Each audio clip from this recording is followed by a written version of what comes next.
Hello dear viewers, and welcome to a slightly belated episode of A Walk to Work with Whittaker.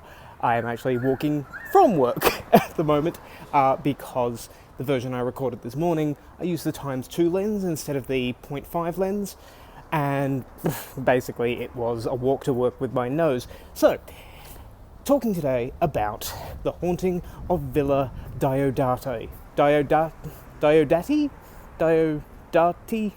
Biodata? Not sure. Anyway, look, I'm kind of glad that I'm doing this at the end of the day rather than immediately after the episode, because as the day has gone on and I've thought about the episode more, I am finding myself enjoying it even more than I did this morning. And this morning I had a few reservations. One of the reservations I still have is, despite a fantastic performance by Lily Miller as Mary Shelley, or Mary Godwin as she is still here, I felt that her character was a bit underused in the story, although I did like that she was a big part of the story's resolution. It seemed to focus a bit more on Percy Bysshe Shelley, who, great writer in his own right, but it just seemed to be a matter of slightly wrong emphasis. But you know what, that is a minor complaint.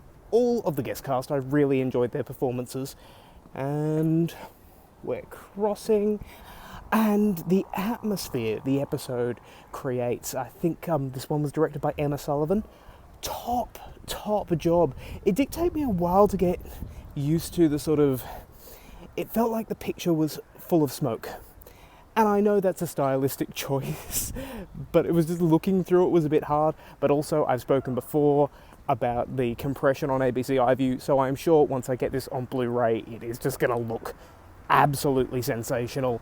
The shot compositions are amazing. When Ryan and Mary are at the piano, and they're sort of framed by the lid of the piano and the supporting crossbar.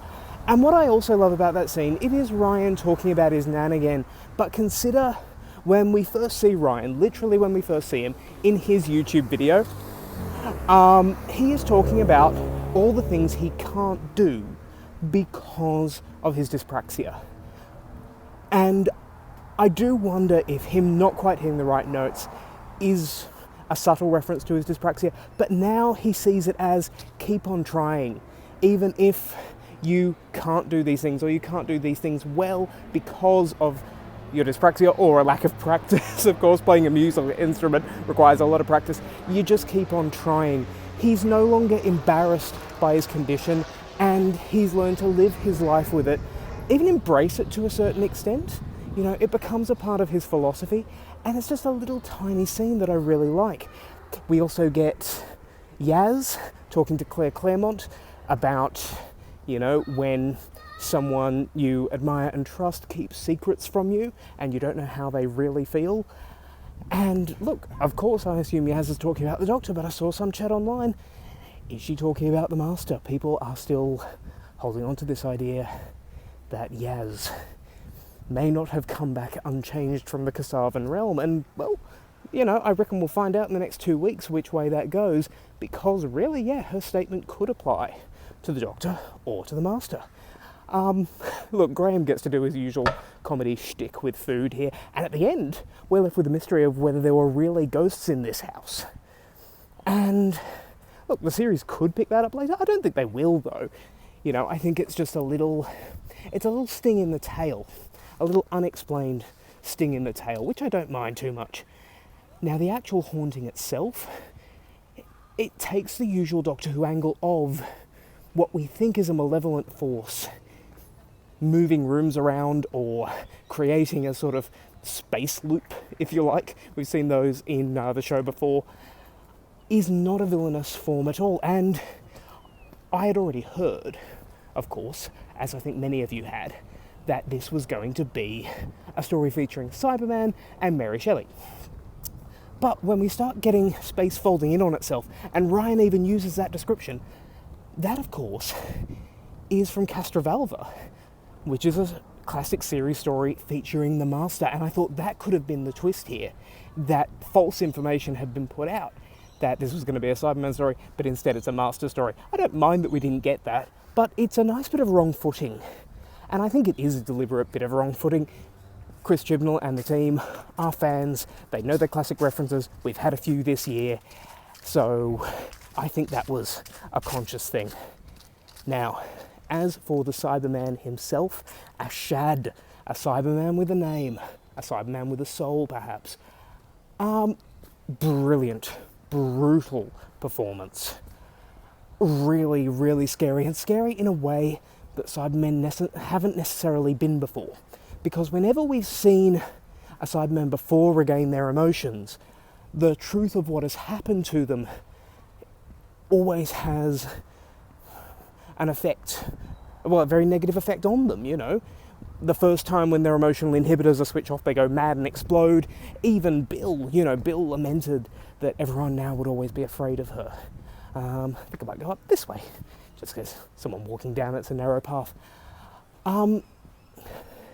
But instead here, this Ashad is fascinating. He has taken his power as a Cyberman, and even though he still has his emotions and he still has his personality, he's chosen a path of force and cruelty.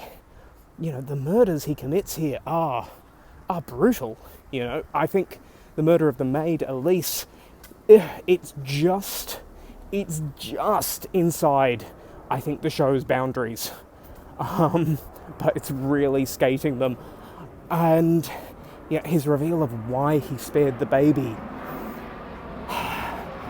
The idea here, of course, that we're led to believe is that the Cyberman inspires Mary Shelley to create Frankenstein. It's interesting, therefore, that, and this is another thing I brought up with someone on Twitter, it's interesting that the Cyberman, of course, is the opposite of Frankenstein's monster. He's monstrous, but also does not have conscience, and is inherently violent and inherently murderous. Whereas Frankenstein's monster, of course, does not want to kill, and only becomes violent when he realizes that's what's expected of him, so I'm going to give you what you want. And, well, perhaps the plot is saying that this is Mary's response. Mary's response, because she tried to see the good in Ashad, was to recreate him in a form that was capable of good, and not just capable of evil. But you know what? The plot doesn't need to explain that.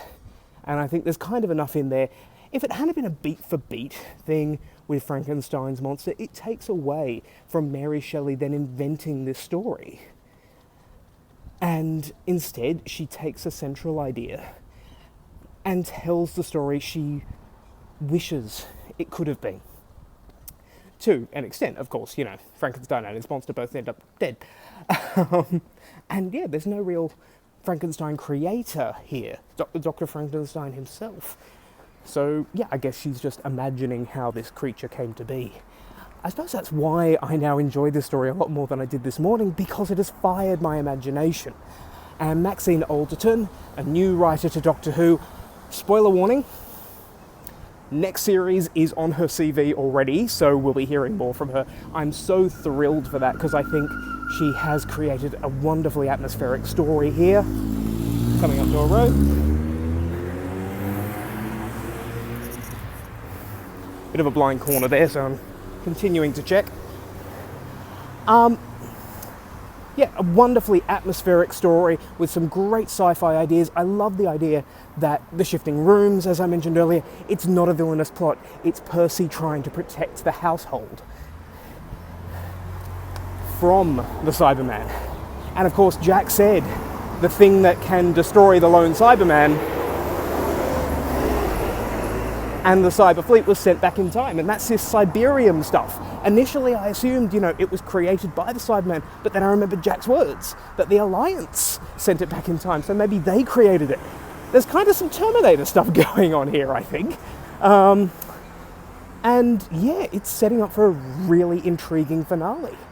Now, of course, I can't sign off today without talking about the confrontation between the Doctor and her friends, especially Ryan.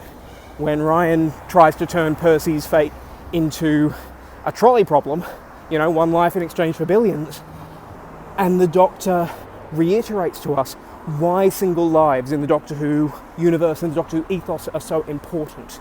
So we know, and the Doctor knows, Percy Bysshe Shelley's impact on history. And not only that, but Mary's impact on history, because, well, if Percy dies, I don't think Mary would be much in the mood to write Frankenstein, if you know what I mean. And the thing is, this could easily just be word peril, as we call it on Flight Through Entirety, when we're just told that the universe is under threat. But the thing is, we've had Orphan 55 this year. And I know I wasn't really up on Orphan 55, but at least Orphan 55 has introduced to this version of Doctor Who the idea that the future is malleable. So we don't need to pop forward like we do in, say, Pyramids of Mars to see the future without Percy Bysshe Shelley, because we can conceptualise that thanks to Orphan 55. So, Pete, one of my viewers, there you go. I said something nice about Orphan 55. Yeah, look, this is just a really good piece of Doctor Who horror. It has some big science fiction ideas. It's absolutely bursting at the seams, like so many Doctor Who stories this year have been. Series 11 didn't always use its full 50 minutes to great effect. There were sort of pauses and longueurs, but here everything is just kind of rammed in, and you really need to focus to keep up with the story. And I really, really enjoy that. Now, I know I said last week I had a few more thoughts on Can You Hear Me, but I wanted to wait to see this episode because I want to kind of make it a prediction of what I think is going to happen in the finale with the characters and also who the timeless children are, because I have a theory about that. So I'll be dropping that later this week, along with my thinking based on what we've seen in the episodes so far this series. But until then, please do like, share and subscribe. Drop a comment below to tell me what you thought of the episode. I'll be back tomorrow with my Perambulate with Picard for episode 4, Absolute Candor. But until then, thank you so much for watching.